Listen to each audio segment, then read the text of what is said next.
So today we're going to start off by talking about the feminist school of criticism. The time and place of origin. Ideas started coming about in the 1700s, but it really started in the 1960s. Women were starting to come up with the plan of feminism and wanting more freedoms and seeing that men had more than they did. And all these ideas started coming up to the surface. Things started being written, but it wasn't that big of a movement back then. However, when we got to the 1960s, it really started taking off. Women started writing more about it. There were protests, there were marches. They were doing a lot more to further this and to get more rights. And it mainly started in the Western civilization. So in the Americas is where it started because that's where a lot of advancements were being made and more powers were given to the people. So that's when the woman started seeing all these powers and started wanting the same powers. So what brought this theory around and the ideas or questions associated with it? So women wanted to be equal, and that's what generally brought this theory to light. Women were tired of being pushed to the back and not having the same qualities as men and not being able to do the same things as men. So they just wanted equal representation and equal rights.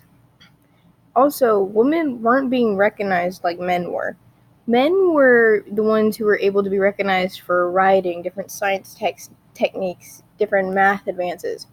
However, if a woman were to make these advances, they weren't recognized. They would be pushed to the back while a man would come up and take their place. And the women weren't happy about this. They wanted those notices. They wanted to be recognized. So the woman just genuinely wanted to be equal and wanted to be recognized. So some of the questions associated with the feminist theory is how is the relationship between men and women portrayed, and how are male and female roles defined?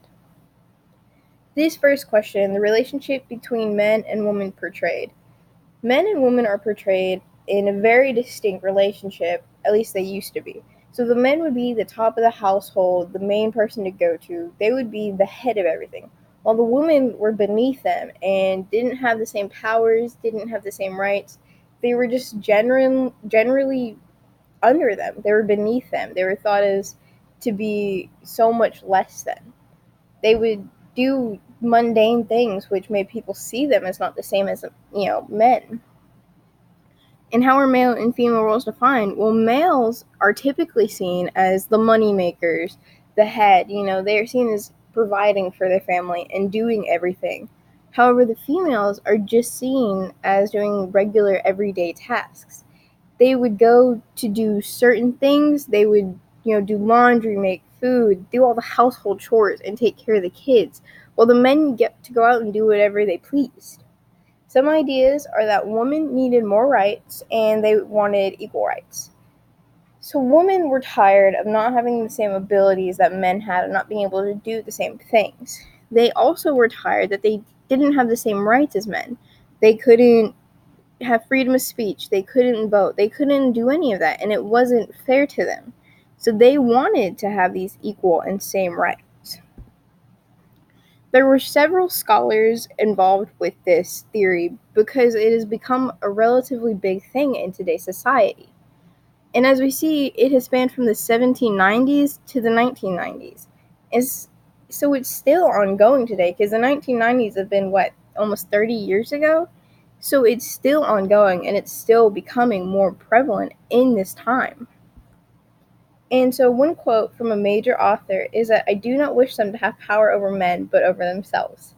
This is by Wollstonecraft, and it's from her writing of A Vindication of the Rights of Women.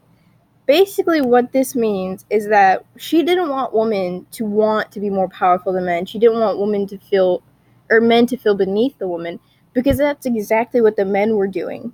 They were trying to put women beneath them and not making them feel powerful. She just wanted females to want to be able to, feel powerful in themselves and to be able to do things that they wouldn't normally do. She wanted equality. She didn't want one person to be above, and she didn't want women to want to be above, because they'd basically become what the men were doing and what they despised. It would basically be getting revenge, and Wollstonecraft didn't want that. She just wanted equality. So this is just a plain overview of the feminist theory, and it gives you an idea on how women feel in today's society.